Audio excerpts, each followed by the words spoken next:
எங்கும் கிடைக்காத தள்ளுபடி விற்பனையில் ஆடைகள் வாங்க தீநகரில் உள்ள வேலமன் ஸ்டோர்ஸ்க்கு வாங்க. அனைவருக்கும் வணக்கம். அவசரமாக அழைச்சிருக்கோம். எல்லோரும் வந்ததுக்கு ஃபஸ்ட்டு நன்றியை தெரிவிச்சுக்கிறேன். இந்த அவசர அழைப்பு என்னென்னா, நேற்று திருப்பதி பிரஸ் நிறுவனத்துக்கும் பேஸ்மெண்ட் ஃபைனான்ஸ் கம்பெனிக்கும் இடையிலான காசோலை செக் மோசடி வழக்கு சம்மந்தமாக தீர்ப்பு சம்மந்தமாக ஒரு கேஸ் வந்திருக்கு. அதுக்கான ஜட்ஜ்மெண்ட்டு கொடுத்துருக்காங்க. அந்த தீர்ப்பு சம்மந்தமாக லிங்குசாமியும் போஸும் கைதுங்கிற மாதிரி சொல்லி ஊடகங்கள்லாம் செய்தி வந்திருக்கு.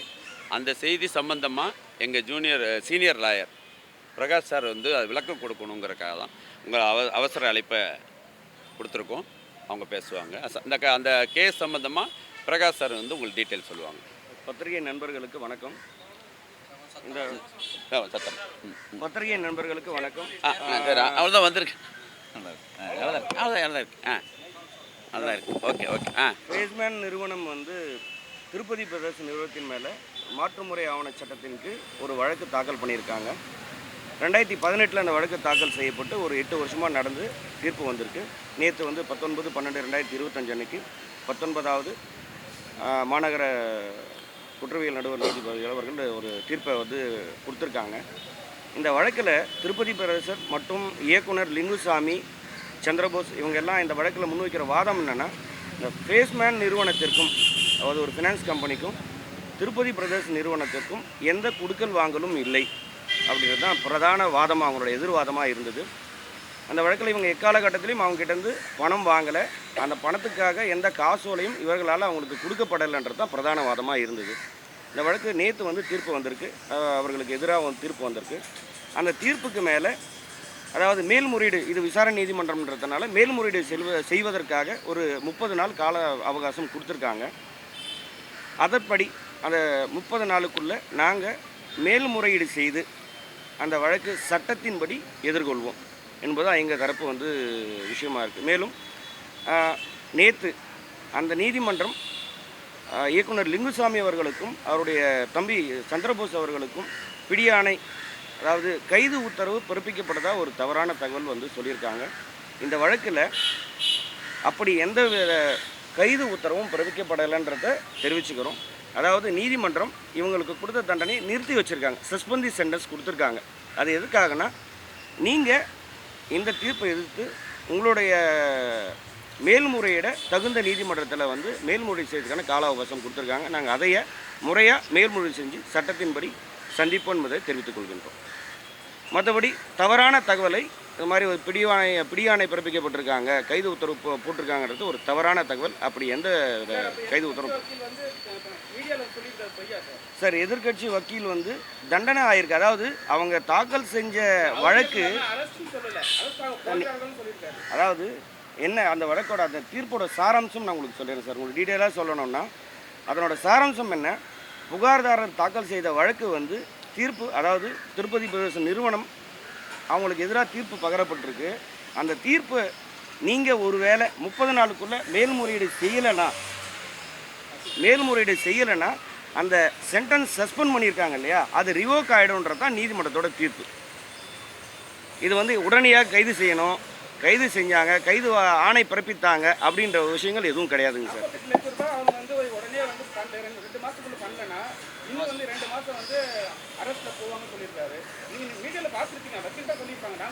அதையே தான் சார் நான் முறையாக உங்களுக்கு சொல்ல வர விஷயம் என்னென்னா, 35 ரூபாய் கடன் கொடுத்ததாக பேஸ்மேன் நிறுவனம் வழக்கு தாக்கல் பண்ணியிருக்காங்க. அதற்கு திருப்பதி பிரதேசம் 48,68,000 ரூபாய் காசோலை கொடுத்ததாக வழக்கு.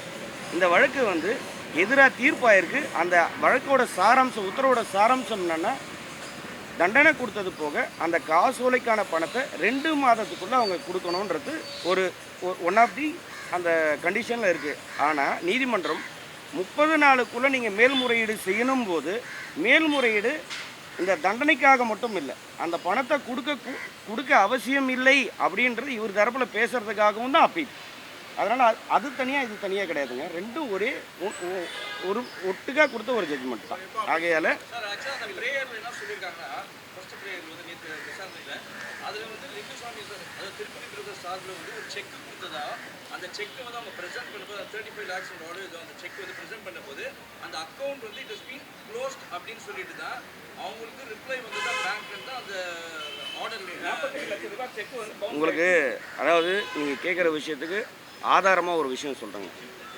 எங்களோட தரப்பில் எதிர்வாதமாக அதாவது டிஃபென்ஸாக எடுத்து வைக்கிற பாயிண்டில் முதல் பாயிண்ட்டு உங்களுக்கு ஏற்கனவே சொன்ன ஃபேஸ்மேன் நிறுவனத்துக்கும் திருப்பதி பெறுவதற்கு எந்த குடுக்கல் வாங்கலும் இல்லை அப்படின்றது நான் உங்களுக்கு சொன்னேன்.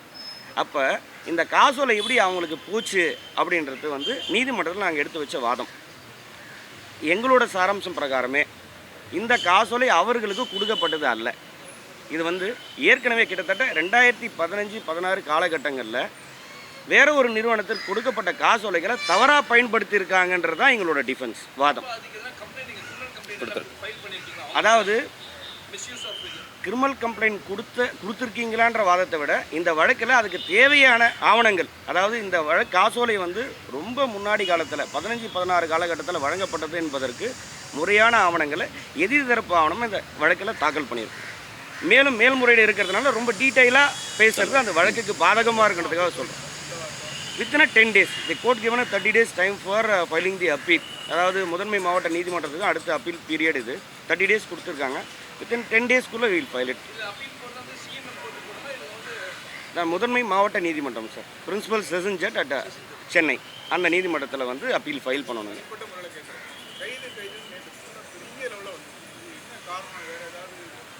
சார் கைதுன்னு சொல்கிறதுக்கான காரணம் என்ன இருக்குன்னா, ஒரு சமுதாயத்தில் மதிப்பு மிக்க நபர் இவர் வந்து ஒரு ஃபினான்ஸ் கம்பெனி வந்து கேஸ் போட்டிருக்காங்க. ஒரு தவறான தகவலை பரப்புனா மேபி அவரோட புகழுக்கு வந்து களங்கம் ஏற்படலாம் அப்படின்ற ஒரு விஷயங்கள் இருக்கலாம். பட் என்னென்னா, ஒரு தவறான செய்தியை ஊடகத்தில் பரப்பக்கூடாதுன்றதுக்காக தான் இன்றைக்கி ப்ரெஸ் மீட். அதாவது அவ்வாறான கைது உத்தரவோ பிடிவாரண்ட்டோ எதுவும் கொடுக்கப்படவில்லை. சார் அப்போ வக்கீல் வந்து சொன்னது வந்து நீங்கள் டிஃபென்ஸ் பண்ணுவீங்களா சார்? ஏன்னா வக்கீல் வந்து வெளிப்படையாக வெளியில் வந்து கேட்டு கொடுத்துருக்காரு, அது எதாவது டிஃபென்ஸ் பண்ணுவீங்களா நீங்கள்? சார் வக்கீலுக்கு வந்து டிஃபென்ஸ் பண்ணுறது ப்ரெஸ் மீட்டில் கிடையாது sir. Will meet in the court. கோர்ட்டில் தான் அவங்க டிஃபெண்ட் பண்ண முடியும். ஏன்னா அவர் சொன்ன விஷயங்கள் தவறான தகவலை தான் வெளியே பரப்புறாரு. சார் வக்கீல் தவறான தகவல் சொல்லலைங்க சார். அவர் வந்து தண்டனையாக இருக்குன்னு சார். அதாவது கிடைச்ச தகவல் என்ன, ஒரு அன்ஆத்தன்டிகேட்டட் வீடியோ ஒன்று, அதாவது அது ஸ்ப்ரெட் ஆகிட்டே இருக்குது. இப்போ சோஷியல் மீடியாவில் நிறைய ஸ்ப்ரெட் ஆகிட்டே இருக்குது. அப்படி ஸ்ப்ரெட் ஆகிருக்கு. சார் சொல்கிற மாதிரி எதிர்த்தரப்பு வழக்கறிஞர் வந்து அவருக்கு பிடியானலாம் சொல்லணுங்க சார். தண்டனை கொடுத்துருக்காங்க, பணம் கொடுக்கணுன்ற விவரங்கள் தான் அவர் சொல்லியிருக்காரு. ஒரு அன்ஆத்தரைஸ்டாக, அதாவது இது ஒரு நேம் ஃபெமிலியராக இல்லாமல் ஒரு சோஷியல் மீடியாவில் இது மாதிரி கைது உத்தரவு பிறப்பிக்கப்பட்டிருக்கு, திரு லிங்குசாமி அவர்களுக்கு எதிராக வந்து கைது உத்தரவு போட்டிருக்காங்க, அரெஸ்ட் இஷ்யூ பண்ணியிருக்காங்கன்னு சொல்கிறாங்க. முக்கியமாக இன்றைக்கி பத்திரிகை நபர்கள் வந்து ஒரு sir Tirupati brothers one of the director Chandrabose கூட்டிருக்க காரணமே அதுதான். ஒரு தவறான செய்தியை ஒரு நல்ல மனிதர் மேலே பரப்பக்கூடாது சார். தண்டனை கொடுத்துருக்கிற விஷயங்கள் உண்மை. அந்த கொடுத்த தண்டனை தற்பொழுது நிறுத்தி வைக்கப்பட்டிருக்குன்னு நாங்கள் சொல்கிறோம். சொல்லுங்கள். அதை வந்து புரிதல் இல்லாமல் போட்டிருக்காங்களா என்னன்னு எங்களுக்கு தெளிவாக சொல்ல முடியாது சார். பட் இது மாதிரியான விஷயங்கள், அதாவது அவர் மீது கைது உத்தரவு பிறப்பிச்சிருக்காங்க, அவரை வந்து அரெஸ்ட் பண்ண வாரண்ட் கொடுத்துருக்காங்கன்ற விஷயங்களை இதுக்கப்புறம் பரப்பக்கூடாது. தேவையில்லாத வதந்திகள் வரக்கூடாதுன்றதுக்காக இந்த உண்மையான தகவல் என்னன்றது மக்களுக்கு தெரியப்படுத்தவும், ஸோ மற்ற எல்லா தெரிஞ்சுக்கணுன்றதுக்காக இந்த பேட்டி கொடுக்குறோம். ஓகே. தனிப்பட்ட முறையில் காசுக்காக வந்து சில பேர் பண்ணுற விஷயத்தினால இவங்க ட்ரோல் பண்ண போகிறோம், ரொம்ப அழுத்தப்படுறோம்னு சொன்னாங்க. இப்போ நீங்களும் அதே தான் சொல்ல வரீங்களா? வேணாம், இதுக்கு நம்ம கோர்ட்டில் நடந்ததுக்கான பதில் மட்டும்தான் சொல்ல வந்தோம். வேறு எனக்கு எதுவுமே ப்ரிப்பரேஷன் இல்லை. தயவு செஞ்சு மன்னிச்சிருங்க. இந்த நியூஸ் மட்டும் கைது சிறை இல்லைங்கிறத சொல்லணும். நம்ம நண்பர்களுக்கெல்லாம், பத்திரிகை நண்பர்கள் நாங்கள்லாம் உங்ககிட்டருந்து வந்தவங்க.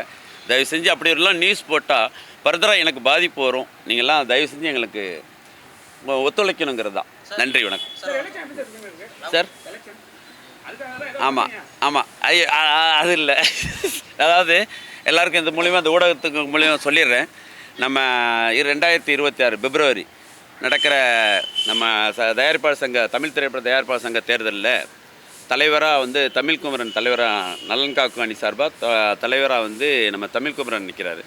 துணைத் தலைவராக வந்து நம்ம ஆர்கே சுரேஷும், நம்ம கமலக்கண்ணன் துணைத் தலைவராக நிற்கிறாங்க. கமிலா நாசரும் நம்ம ராதாகிருஷ்ணன் சாரும் செக்ரட்டரியாக நிற்கிறாங்க. நான் அந்த அணியில் பொருளாளராக சுபாஷ் சந்திர போஸ் திருப்பதி பிரதர்ஸோட ப்ரொடியூசர் பொருளாளராக நான் கண்டெஸ்ட் பண்ணுறேன். இந்த ஊடகம் மூலயமா எங்கள் தயாரிப்பாளருக்கெல்லாம் நீங்கள்லாம் சொல்லி ஓட்டு போட்டு எங்கள் அணியை ஜெயிக்க வைக்கணும். நன்றி, வணக்கம்.